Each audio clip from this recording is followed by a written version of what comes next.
Empezamos con la parachá o las parachot 51 y 52. Hoy tenemos entonces un Shabbat de bendición, de gran bendición, y pues estamos ya pues a las puertas de terminar y también de empezar las altas fiestas. Tenemos nosotros para este viernes, tenemos Rosh Hashanah, Shabbat, ¿no? Entonces ya prácticamente nos queda pues una semana.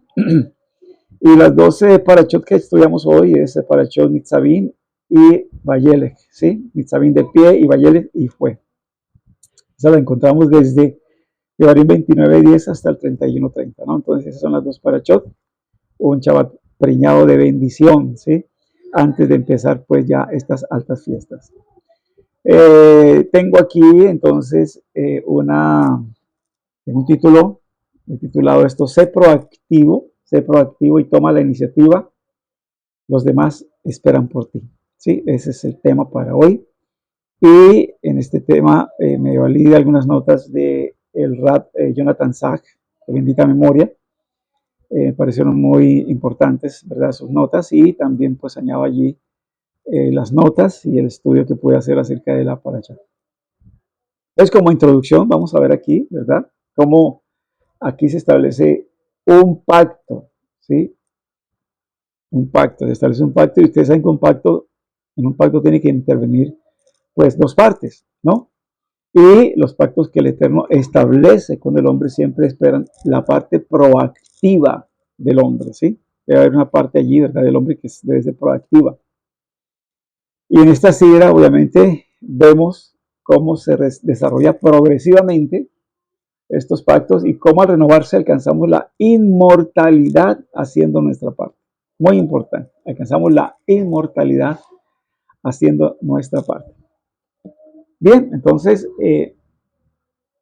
pues obviamente en la parachá de esta semana sucede algo pues sumamente extraordinario y parece que no nos damos cuenta de ello, ¿no? Y esto obviamente cambia la existencia, ¿sí? En términos, así decirlo, la existencia de la vida judía. Esto tiene implicaciones fundamentales para todos nosotros.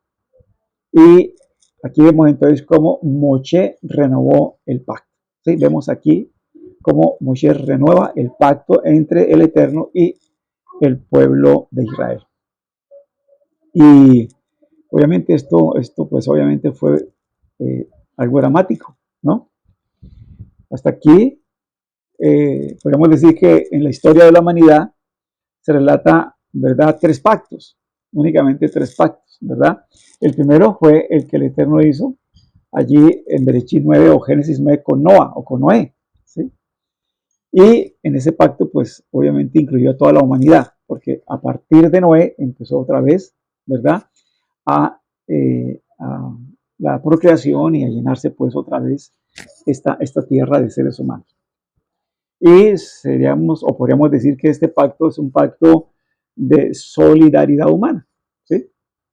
De acuerdo a nuestros sabios, este pacto contiene 7 leyes o mandamientos, o sea, las Sheva Mitzvot Bnei Noah, ¿sí? Los 7 mandamientos, ¿verdad?, para los hijos de Noah.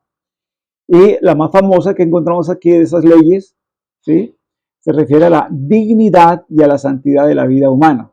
Cuando allí habla, Bereshit o Génesis 9:6 dice, el que vierta la sangre del hombre por el hombre, su sangre será vertida, pues a imagen de el Eterno hizo al hombre. Y de aquí también se desprende el no hacer idolatría, ¿sí? Entonces, lo que es la dignidad humana, lo que es la santidad humana, ¿sí?, está pues allí contenida en las Sheva Mitzvot Bnei Noah. El segundo pacto lo vemos nosotros allí en Bereshit 17, que fue con Abraham, ¿no?, y toda su descendencia, ¿sí? Cuando Abraham tenía 99 años, el Eterno se le apareció a Abraham y le dijo, yo soy el omnipotente, o el todopoderoso, o el Shaddai, ¿sí? Marcha delante de mí y sé íntegro, le dice allí, ¿sí? Yo pondré mi pacto entre mí y ti, yo estableceré mi pacto entre mí y ti y tu descendencia después de ti a través de sus generaciones como pacto perpetuo, ¿sí? Entonces allí vemos este segundo pacto que ya el Eterno hace con Abraham. Entonces, eso convirtió a Abraham en el padre de una nueva emuná, nueva fe, que no sería la fe de toda la humanidad, pero que sería una bendición para toda la humanidad. Y a través de ti, dice él, serán bendecidas todas las familias de la tierra. Entonces, por eso, a través de Abraham, tanto los gentiles como los judíos, recibimos allí, ¿verdad? Esa bendición. ¿Sí? El tercero fue el pacto que hiciera, ¿verdad? Con los israelitas allí en los días de Moshe, ¿no? Cuando el pueblo estuvo en Ar Sinaí, en el monte Sinaí, allí escuchó las Aseret Dibrod, o sea, las 10 proclamas o los 10 mandamientos, y el pueblo aceptó los términos de su destino como un reino de sacerdotes y gente sagrada. Sí, entonces vemos allí esos tres. Y en esos tres, obviamente, ¿quién fue el que inicialmente pensó en estos tres pactos? Pues el Eterno. El Eterno fue el que propuso estos pactos con el ser humano. Aquí no fue Noah, no fue Abraham, no fue Moshe ni los israelitas, ¿sí? Quienes buscaron hacer un pacto con el Eterno, sino fue el Eterno mismo quien buscó hacer ese pacto con la humanidad. Vamos a tratar como de trazar esos cambios, ¿no? O sea, cómo se han producido esos cambios acerca de ese pacto, ¿no? Y vamos a ver que eso tiene como una especie de trayectoria, ¿sí? Estos tres eventos tienen como una serie de trayectorias. Por ejemplo, a Noah, el Eterno le pidió una respuesta específica, o sea, no le pidió una respuesta específica, ¿sí?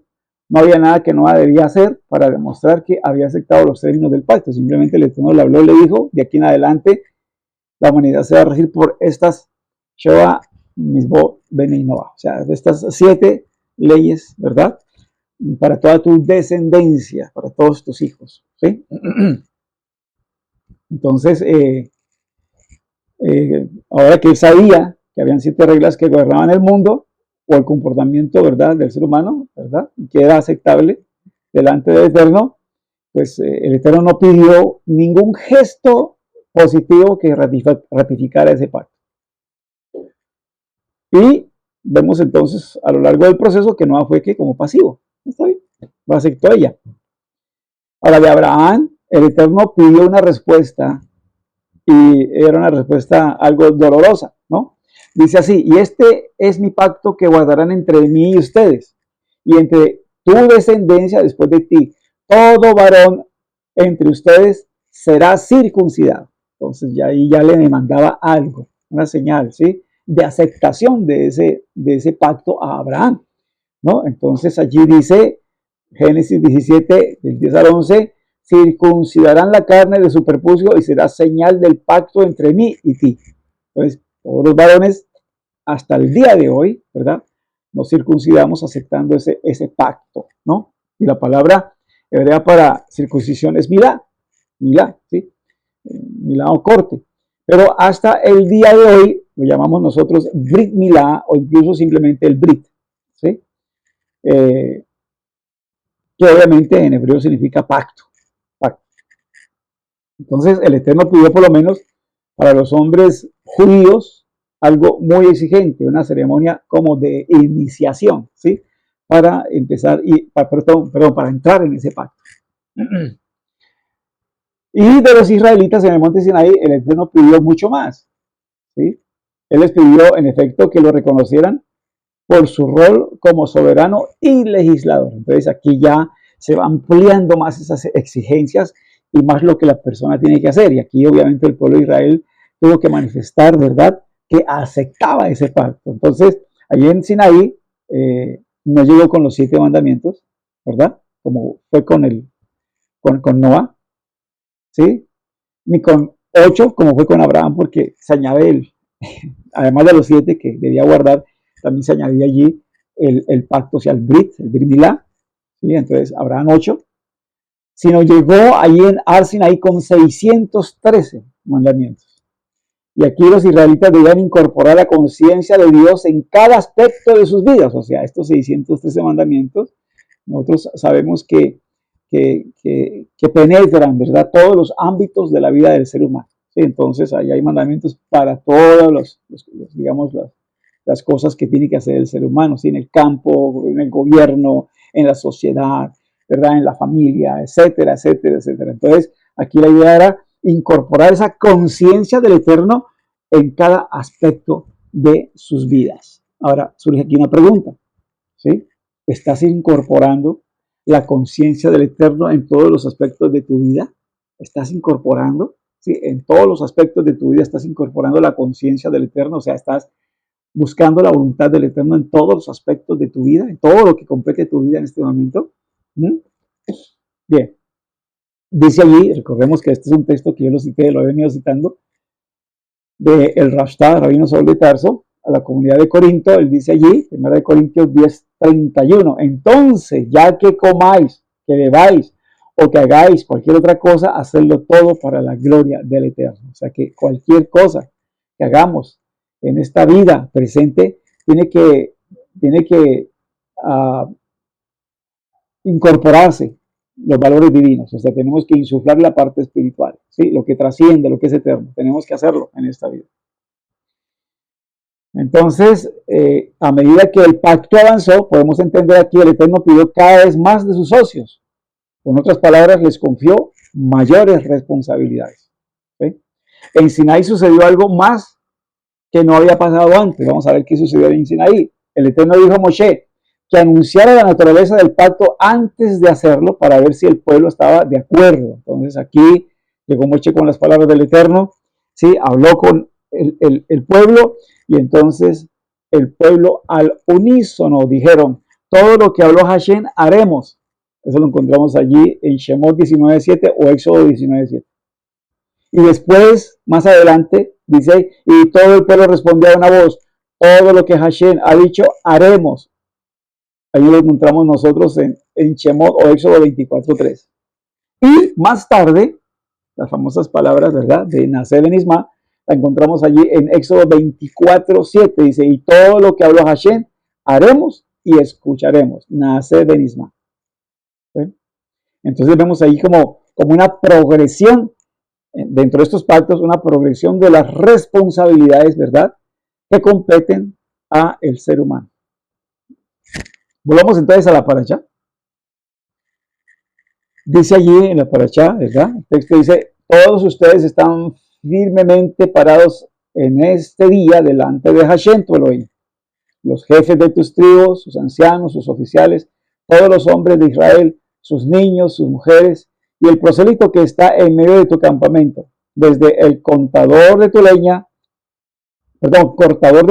hasta el que extrae tu agua, para que pases por el pacto de Hashem tu Elohim y su juramento, que Hashem tu Elohim concerta contigo en este día, a fin de establecerte hoy como su pueblo y que Él sea tu Elohim para ti, tal como Él te habló y como Él juró a tus ancestros, Abraham, Isaac y Jacob, de Barín o Deuteronomio 29:9 hasta el 2.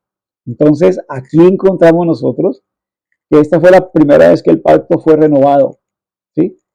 Fue la primera vez que el pacto fue renovado, pero no la última, ¿sí? Esto volvió a ocurrir, el pacto se renovó, ¿sí?, en la vida, por ejemplo, de Yehoshua, ahí al final, ¿verdad?, del libro de Josué, capítulo 24, verso 25, ¿sí? Allí Yehoshua hace pacto con el pueblo, ¿sí?, y allí les impone estatutos y ordenanzas en Shechem o Siquem. En los días de Joyada también, ¿sí? Ahí en Segunda de Reyes 11:17 dice, entonces Joyada hizo un pacto entre Adonai y el rey y el pueblo de que ellos serían el pueblo de Adonai, asimismo entre el rey y el pueblo. Entonces ahí se renueva de nuevo el pacto, ¿sí? En los días de Ezequías también, acuérdense ustedes, Segunda de Crónicas 29:10, dice, ahora he decidido en mi corazón hacer un pacto con Adonai, el Dios de Israel, para que el ardor de su ira se aparte de nosotros. También lo vemos allí en Josías, Segunda de Crónicas 34, 29 al 33, ahí se renueva también el pacto, ¿sí? Y después del exilio de Babilonia, cuando retornan otra vez a la Tierra Santa a reconstruir el templo, Esdras y Nehemías convocan una reunión nacional para renovar el pacto y eso lo encontramos ahí en Nehemías capítulo 9, verso 38. Ahí lo encontramos nosotros, ¿sí? Y el 38 dice, a causa de todo esto nosotros hacemos un pacto fiel por escrito y en el documento sellado están los nombres de nuestros jefes, nuestros levitas y nuestros sacerdotes. Y ustedes siguen leyendo, ahí está el nombre de cada uno de ellos y es como una especie de documento donde todos renuevan el pacto con Hashem, ¿sí? Allí de nuevo. Y como les decía, esa renovación de pacto se hizo por primera vez en esta paracha. ¿Sí? En esta paracha se hace por primera vez renovación del pacto. ¿Sí? Y se trata obviamente de prepararse para un nuevo comienzo, en el cual, ¿verdad? Actuamos para el Eterno, ¿sí? En vez de esperar que el Eterno actúe para nosotros. O sea que esto es muy interesante, ¿verdad? Porque aquí ya están prontos a entrar a la tierra prometida. Sí, ya Moshe está a pocos días de morir y entonces aquí él renueva el pacto. ¿Por qué? Porque en el desierto ellos dependían del Eterno, de la protección del Eterno, de la provisión del Eterno, de la guía del Eterno, etcétera. O sea, dependían totalmente del Eterno. Pero ahora que entraban a la tierra prometida, ahora no era el Eterno el que iba a hacer, ¿sí? Sino que ahora el Eterno esperaba que nosotros actuáramos por Él, ¿sí? Ahí en el desierto Él actuó por nosotros, pero ahora en la tierra prometida Él espera que nosotros actuemos por Él, ¿sí? Entonces, en estas instancias el pueblo obviamente había madurado después de esos 40 años y estaban por ingresar a la tierra prometida. Ya no estaban a expensas del Creador, ahora tenían que poner manos a la obra para cumplir los mandamientos y tratar la tierra y a sus habitantes con todos los requerimientos, ¿verdad? ¿Verdad? Ya no debían esperar todo el Creador, ahora ellos tenían que hacer y obedecer, hacer y obedecer. Entonces llegan a entrar a la tierra prometida y ustedes saben que allí ya empezaban la Torah a vivirse al 100% porque tenían que ver lo de las tierras, los cultivos, las cosechas, ahora establecer, ¿verdad? Todo lo del sacerdocio, etcétera. Allí ya ahora tenían ellos que ponerse en hacer, ¿eh? A obedecer. Entonces, si traducimos esto en términos humanos, podemos ver cómo puede cambiar nuestras vidas. ¿Sí? ¿Cómo pueden cambiar nuestras vidas? Entonces, aquí quiero traer a un testimonio de un rabino. ¿Sí? Él dice, el rabino comenta que a comienzos de su carrera siempre esperaba recibir una palabra, ¿sí? Una palabra de aliento, ¿sí? De alguna figura rabínica importante, ¿no? Trabajaba mucho tratando de encontrar enfoques innovativos, ¿verdad? Buscando nuevas maneras de lograr que la gente se acercara al estudio de la Torah, ¿sí? O sea, hacía cosas y esto y lo otro, esperaba que alguien lo alentara, le pudiera reconocer su trabajo, su sacrificio y todo, ¿sí? Y obviamente en esos momentos se necesita mucho apoyo, cuando se está empezando, cuando se está tratando de levantar una comunidad, etcétera, ¿no? Y también pues los riesgos que se corren, ¿no? Y las críticas que son inevitables, siempre hay críticas, hay gente que lo critica a la persona, al líder que está al frente, ¿sí? Que por qué hace esto así, o por qué no lo hizo de esta manera o de esta otra, ¿sí? Y obviamente eso agota emocionalmente, y dice aquí el rabino que él estaba agotado emocionalmente. Y el aliento, las palmaditas, ¿verdad? En la espalda nunca llegaron, jamás llegaron, ¿sí? Y obviamente ese silencio dolía. Y era algo que le carcomía el corazón, dice él, como si fuera ácido. Entonces, él dice ahí que en un momento pensó, digo, bueno, pensó, nadie me apoya, nadie me ayuda, ¿verdad? No tengo aplausos, no tengo reconocimientos. Entonces, él dice que él pensó en un momento y dijo, bueno, ¿qué ocurre si todo el escenario es a la inversa? O sea, él dijo, bueno, ¿qué tal si yo, en vez de esperar como que yo doy, ¿sí? ¿Qué pasa si en vez de esperar que el rabino X me aliente, yo lo aliento a él? ¿Qué pasa si hago por él lo que espero que haga por mí? Entonces él pensó más bien lo que quería que le hicieran a él, él empezarlo a hacer, ¿sí? Y entonces dice él que eso fue un momento clave, y le dio una fuerza que no tenía antes. Empezó más bien a hacer lo que esperaba que le hicieran a él, sino él no aguardó y empezó fue a hacerlo con los demás. Y comenzó a formularlo como una ética, ¿no? Entonces, no esperes ser elogiado, elogia a los demás. No esperes ser respetado, respeta a los demás. No te pares a un costado criticando a los demás. Haz algo tú mismo para mejorar las cosas. Haz algo tú mismo para mejorar las cosas. Entonces, ahí es donde, caramba, se requiere de iniciativa. Cuando tenemos conocimiento, ¿verdad? De la verdad, se requiere de iniciativa de parte nuestra, ¿sí? Eso es todo. No esperemos que los demás cambien o que las circunstancias estén diferentes o que el ambiente esté diferente. No, ya, empecemos. Nosotros mismos tenemos que empezar el cambio, tomar la iniciativa, ¿sí? Y recordar, ¿verdad? Lo que dijo allí nuestro Santo Maestro, es más bienaventurado dar que recibir. Empiece a dar, empieza a demostrar con sus acciones, con sus palabras. Empecemos a demostrar, ¿verdad? Con nuestras decisiones firmes, de calidad. Empecemos a demostrar nosotros. Todo empieza por ahí, ¿sí? No esperes que el mundo cambie. Comienza tú mismo el proceso y luego atrae a otros a la causa. Empieza el proceso, ¿sí? Empieza el proceso. ¿Quieres que los demás cambien? Tienes que cambiar. No puedes exigir algo que tú no estás dando, ¿sí? Perdemos la autoridad cuando estamos pidiendo a alguien que haga algo que nosotros no hemos hecho o no hemos podido hacer. Perdemos allí la autoridad.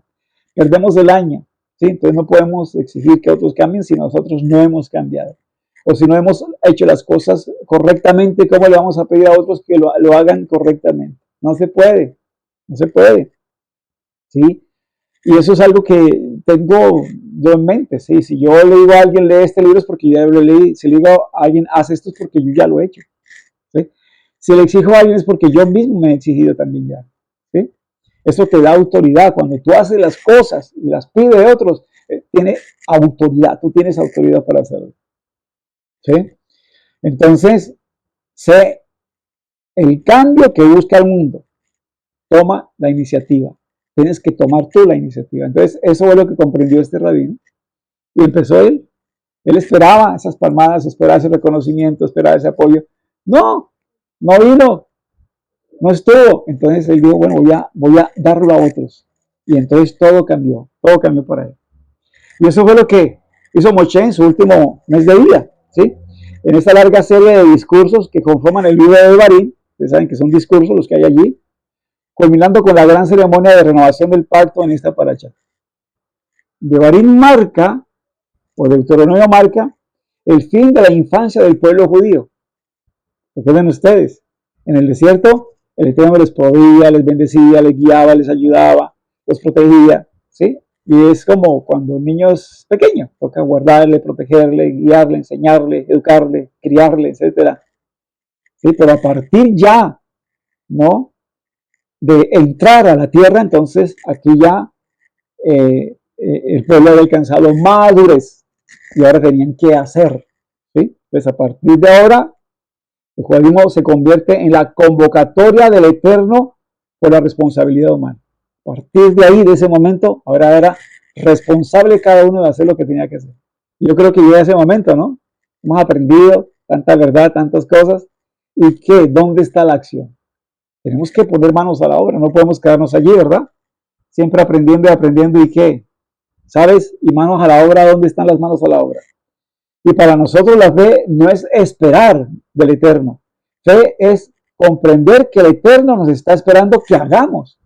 ¿Sí? Tienes tu fe, pues entonces hay que empezar a hacer. ¿Sí? Fe no es esperar en el Eterno. No. Fe es comprender que el Eterno está esperando que nosotros hagamos, que demos el paso.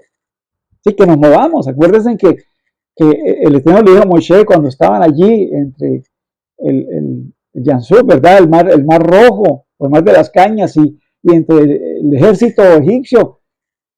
Le dijo al Eterno, deje de orar, hombre, marchen, caminen, ¿sí? Métanse en las aguas. Eso es lo que tienen que hacer, ya dejen de orar, métase. Entonces, muchas veces hay que dejar de orar y hay que hacer más. ¿Sí? Eso, la gente ora y ora y ora, pero no hace. Y eso no sirve. ¿Sí? Muchas veces hay que empezar a hacer. Eso es fe. Hacer es fe. Te mueves en fe porque conoces, sabes. Entonces te mueves, conoces la verdad. Entonces te mueves a obedecer la verdad, a cumplir los mandamientos. ¿Sí? Recordemos allí lo que nos dice la carta a Jacob, que la fe si no tiene obras, si el conocimiento que tú tienes no tiene obras, entonces es muerta, no sirve esa emuná. Sí, hay que moverse, hay que accionar, ¿no? Y aquí hay pues obviamente una idea increíble, ¿no? Cuando te sientes angustiado porque alguien no hizo por ti lo que pensabas que debía hacer, invierte el pensamiento y hazlo tú por esa persona. Hazlo tú por esa persona. ¿Sí? Entonces eso es lo que aprendemos de la experiencia de este rabino. Entonces no esperes que el mundo mejore. Toma la iniciativa. El mundo te está esperando. ¿Sí? El mundo te está esperando. Entonces, ¿cómo trascendemos? ¿Cómo vencemos a la muerte? ¿Sí? ¿Cómo trascendemos? ¿Cómo vencemos a la muerte? ¿Sí? Que pareciera que es algo inevitable en esta existencia, ¿no? Si hay un más allá, obviamente, nuestros sabios hablan que sí, que hay un Tejiahametín, una resurrección, ¿verdad? En el futuro. Pero entonces, ¿cómo logramos nosotros? ¿Cómo logramos esto? Y Moshe, obviamente, nos enfoca en estas ideas obvias. Él nos dice algo diferente. Vea lo que nos está diciendo aquí. Nos está diciendo algo diferente. ¿Cómo trasciendes tú? ¿Cómo tú en esta misma vida vives lo eterno? ¿Ah? Vamos a ver. ¿Sí? Dice, pues alcanzar la inmortalidad siendo parte de un pacto con la eternidad misma, es decir, un pacto con el eterno. O sea, nosotros podemos alcanzar la eternidad hoy mismo y vivir la eternidad hoy mismo, sin esperar, ¿verdad? Tejía Jametín o el mundo por venir. No, hoy mismo podemos empezar a vivir la eternidad. ¿Sí? ¿Cómo? Haciendo un pacto con el que es eterno, con nuestro Creador. ¿Sí? Cuando vives tu vida dentro de un pacto, ocurre algo extraordinario. Y tenemos que entender que estamos en ese pacto y que Yeshua renovó ese pacto, establece un nuevo pacto. ¿Sí? Recordemos lo que nuestro Santo Maestro hizo en el último Pesa que celebró, la fiesta de Pesa o Pascua que celebró. Allí en Matillahu, capítulo 26, verso 27 al 28, dice ahí, tomando una copa y habiendo dado gracias, se la dio diciendo, bebed todos de ella, porque esto es mi sangre del nuevo pacto, que es derramada por muchos para el perdón de los pecados. Nuevo pacto, perdón de los pecados. ¿Es que acaso en la ley levítica, en la ley mosaica, no había ya un sistema por el cual se podían perdonar los pecados? Sí, claro que sí, pero no todos los pecados. No todos los pecados. Habían pecados que no tenían provisión en la ley levítica. Ustedes saben que habían pecados que no se podía llevar ni una vaca, ni un toro, ni un cordero. No, no. Allí era muerte para la persona porque no había forma de expiar por ese pecado. Era caret, extinción, o sea, tenía que venir castigo del cielo, muerte para la persona que pecaba y cometía esa clase de pecados. Pero eso la idolatría, la inmoralidad sexual, pegarle a los padres, etcétera, etcétera. O sea, eso era muerte. No había forma de ser perdonado, de llevar un animal. Pero entonces aquí dice Yeshua para el perdón de los pecados. ¿Pero cuáles pecados? Ah, bueno. Dice Isaías, capítulo 59, verso 20, dice, y vendrá un redentor de Sion. El redentor ya vino, ya sabemos quién es. Y a los que en Jacob se aparten o se arrepintieren de la iniquidad, o sea, de sus pecados, Pesha, ¿sí? Pesha, declara el Adonai. O sea, aquí declara Adonai que ese redentor perdonará los pecados Pesha, o sea, de iniquidad, aquellos que no tienen provisión en la ley levítica, aquellos que no tenían forma de ser perdonados. Esos pecados, la sangre de Yeshua HaMashiach los perdona. Cuando creemos en su sacrificio, cuando creemos en su sangre derramada allí, aceptamos el sacrificio de Él, eso perdona nuestros pecados entre tanto nosotros hayamos hecho una teshuvah shelema, una perfecta teshuvah, un perfecto arrepentimiento. Somos perdonados de esos pecados, ¿sí? De esa iniquidad, ¿sí? Entonces, allí él, obviamente, hace un nuevo pacto y renueva el pacto. Hace un nuevo pacto y renueva el pacto porque pues ya con esa provisión que nos da tan maravillosa y teniendo obviamente la promesa de la presencia divina en nuestras vidas es más fácil entonces obrar, es más fácil el hacer, es más fácil porque ya la presencia está con nosotros, ¿sí? La Ruaj HaKodesh, y entonces podemos llevar a cabo todo con mayor alegría, con mayor gratitud, porque hemos sido perdonados, ¿sí? Entonces, ¿cómo podemos ser inmortales en esta edad presente? ¿Cómo podemos ser inmortales? Entonces, aquí podemos ver lo siguiente. Tus padres y abuelos siguen vivos en ti. ¿Cómo? Si ya murieron, ¿verdad? Tú sigues vivo en tus hijos y nietos. ¡Wow! ¿Cómo así? Vamos a ver. Ellos son parte de tu vida. Tú eres parte de sus vidas. Y a eso se refirió Moshe cuando dijo, casi al comienzo de la parachá de esta semana. Vea lo que dijo. No solo con ustedes concreto este pacto y este juramento, sino con todos el que está aquí con nosotros, parado hoy ante Hashem, nuestro Elohim, y con el que no está aquí hoy con nosotros, y con el que no está aquí hoy con nosotros. Devarim 29, Deuteronomio 29, 13 al 14. Entonces, en los días de Moshe, esta última frase implica tus hijos que aún no han nacido. Tus hijos que aún no han nacido. Hago este pacto con los que están aquí presentes y con tus hijos que aún no han nacido.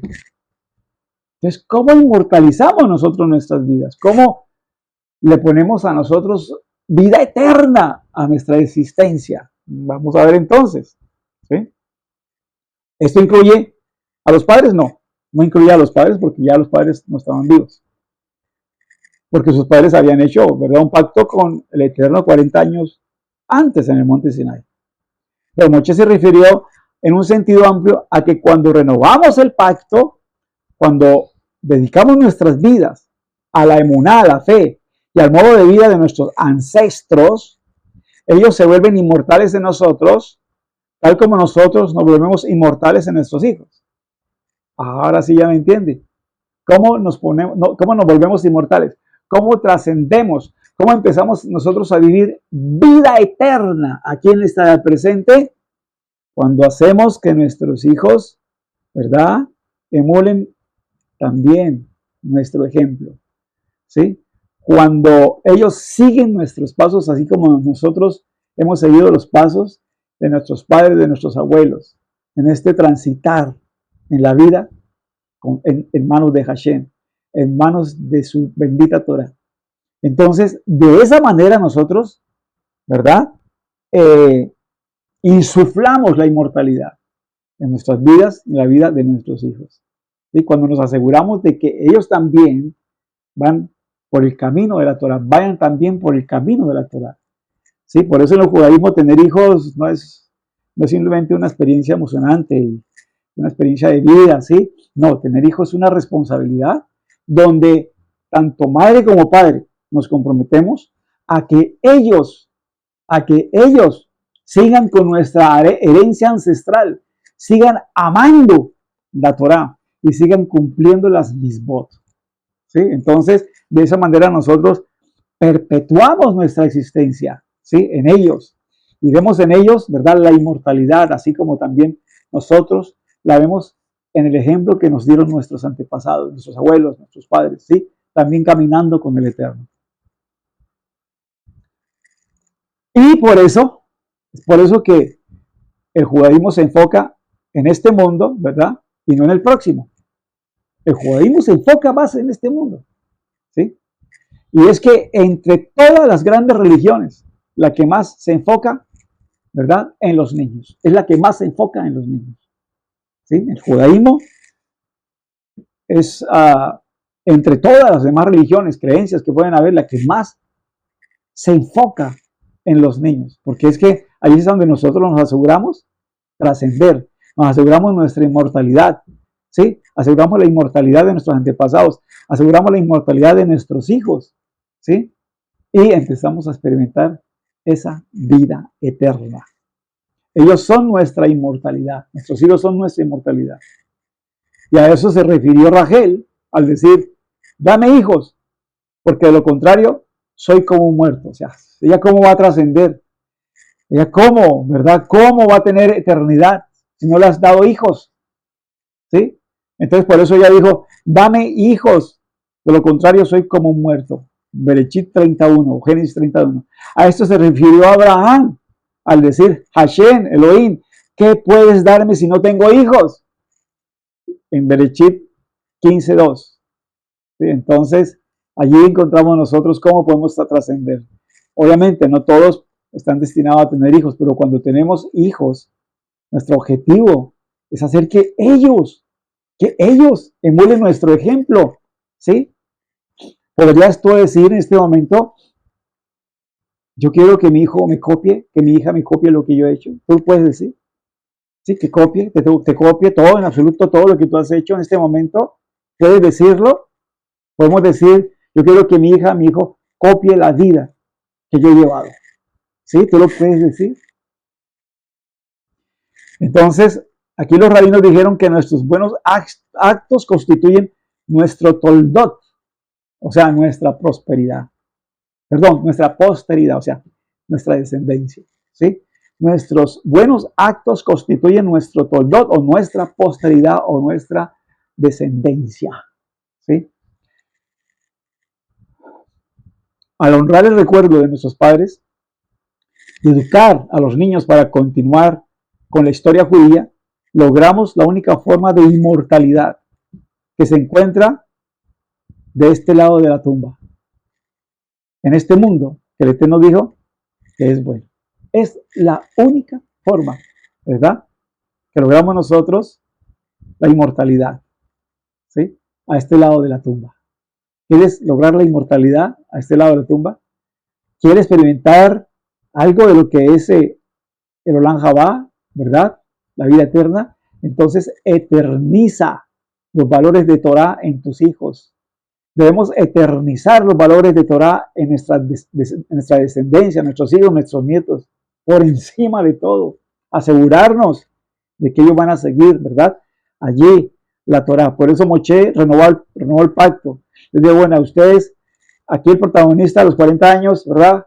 En el desierto fue el Eterno, pero ahora los protagonistas van a ser ustedes porque van a entrar a la tierra donde tienen que cumplir los mandamientos, donde tienen que ahora poner por obra lo que aprendieron. ¿Sí?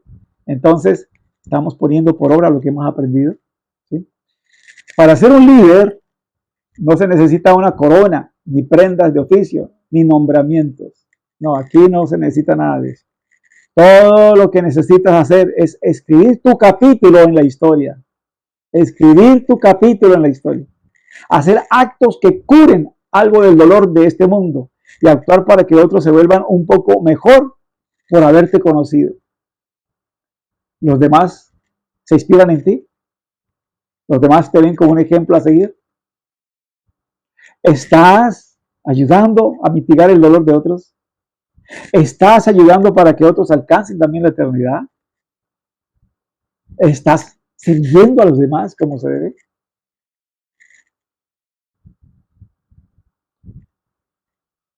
Vive para que a través de ti ese antiguo pacto con el Eterno sea renovado en la única forma que importa, en la vida, en esta vida. ¿Sí?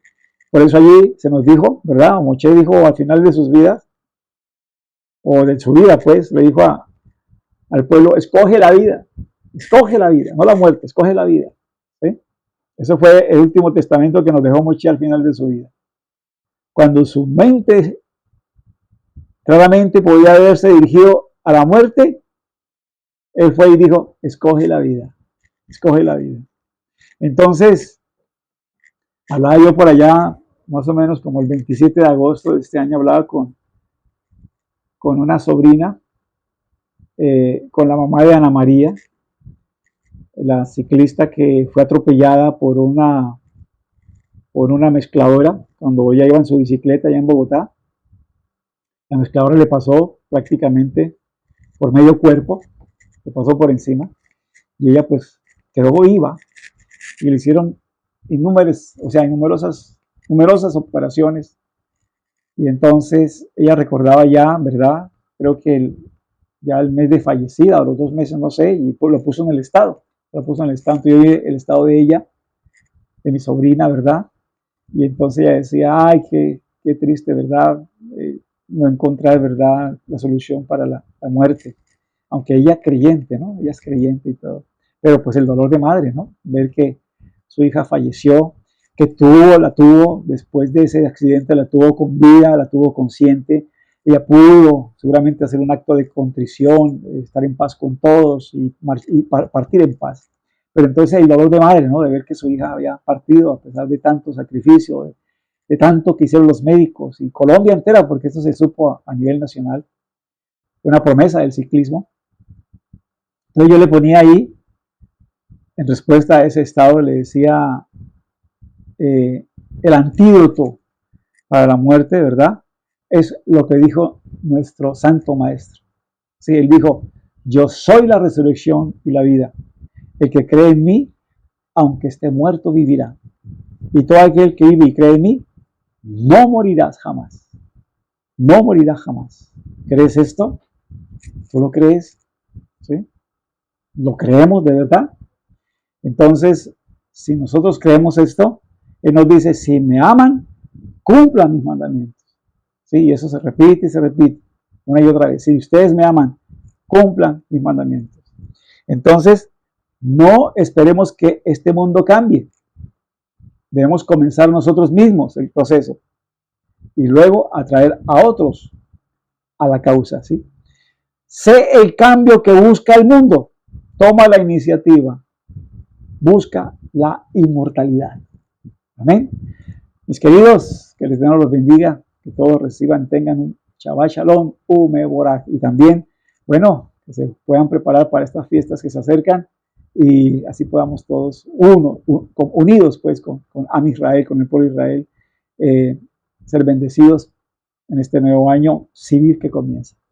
Para todos, Shalom, Ubrajo, paz y bendiciones. Paz y bendiciones para todos.